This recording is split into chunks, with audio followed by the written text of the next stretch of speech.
राधे राधे दोस्तों, मेरे चैनल भक्ति वर्ल्ड में आप लोग का स्वागत है। जो लोग अभी तक मेरे चैनल को सब्सक्राइब नहीं किए हैं तो प्लीज़ मेरे चैनल को सब्सक्राइब कीजिए, वीडियो को लाइक एंड शेयर जरूर कीजिए। साथ में बेल आइकन को दबाना नहीं भूलिए ताकि वीडियो का नोटिफिकेशन आप तक पहुंचता रहे। वाराणसी शहर न जाने कितनी चीज़ों के लिए प्रसिद्ध है। मंदिरों से लेकर पतली गलियों तक, गंगा आरती से लेकर प्रसिद्ध घाटों तक, यह शहर न जाने कितनी विविधताएं लिए हुए सदियों से हमारी संस्कृति का साक्षी बना हुआ है। इस शहर के बीचों बीच सबसे पवित्र नदी गंगा बहती है। इसके किनारे बसे घाट अपनी एक अलग कहानी बयान करती है। गंगा किनारे बसे इन घाटों में से एक है मणिकर्णिका घाट। वास्तव में यह घाट न जाने कितने रहस्यों को अपने अंदर दबाए हुए अध्यात्म का एक विचित्र नमूना प्रस्तुत करता है।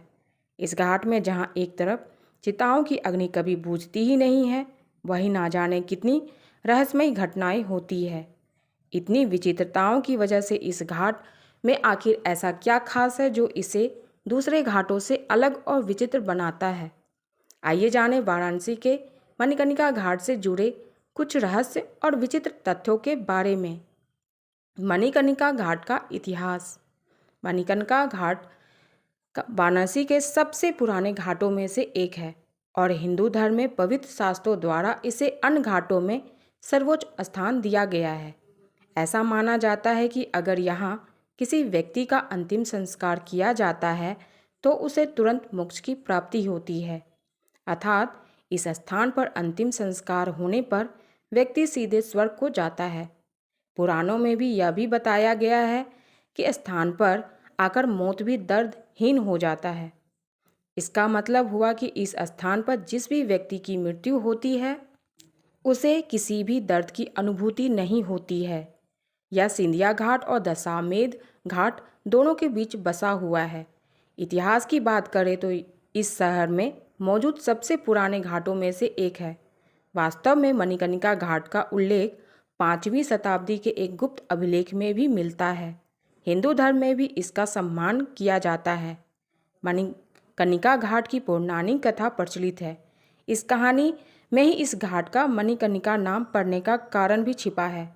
ऐसा माना जाता है कि जब देवी आदि शक्ति, जिन्होंने देवी सती के रूप में अवतरण लिया था, अपने पिता के अपमान के वजह से वह अग्नि में कूद गई थी और उस समय भगवान शिव उनके जलते शरीर को हिमालय तक ले गए।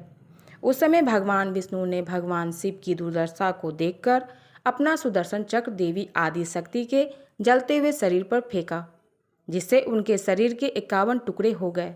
प्रत्येक स्थान जहां उनके शरीर के टुकड़े पृथ्वी पर गिरे उन्हें शक्तिपीठ घोषित किया गया था।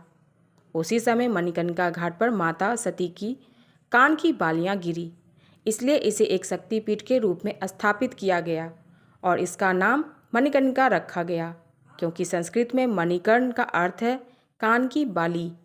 उसी समय से यह स्थान विशेष महत्व रखता है। मणिकर्णिका घाट के कुएं का रहस्य। मणिकर्णिका घाट पर एक कुआं है जिसे मणिकर्णिका कुंड के नाम से जाना जाता है। इसे भगवान विष्णु ने बनवाया था। हिंदू पौराणिक कथाओं के अनुसार भगवान शिव माता पार्वती के साथ भगवान विष्णु के सामने उनकी इच्छा पूरी करने के लिए एक बार वाराणसी आए थे। विष्णु ने दंपति के स्नान के लिए गंगा तट पर एक कुआं खोदा। जब भगवान शिव स्नान कर रहे थे तो उनके कान की बाली में से एक मणि कुएं में गिर गई, इसलिए इस स्थान के लिए मणिकर्णिका का नाम चुना गया। इस घाट से संबंधित एक और बात प्रचलित है कि भगवान शिव के कान का मणि उस समय नीचे गिर गया जब वह उग्र रूप में तांडव कर रहे थे और उसी से इस घाट का निर्माण हुआ। यहाँ 24 घंटे जलती है चिताओं की अग्नि। वाराणसी के इस प्रसिद्ध घाट के बारे में प्रचलित है कि यहाँ चिता की अग्नि कभी ठंडी नहीं होती है। यही नहीं, यहाँ के लोगों का यह भी मानना है कि इस घाट में जिस भी दिन चिताएं जलनी बंद हो जाएंगी उस दिन वाराणसी के लिए प्रलय का दिन होगा। वास्तव में वाराणसी का मणिकर्णिका घाट देश के अनोखे स्थानों में से एक है।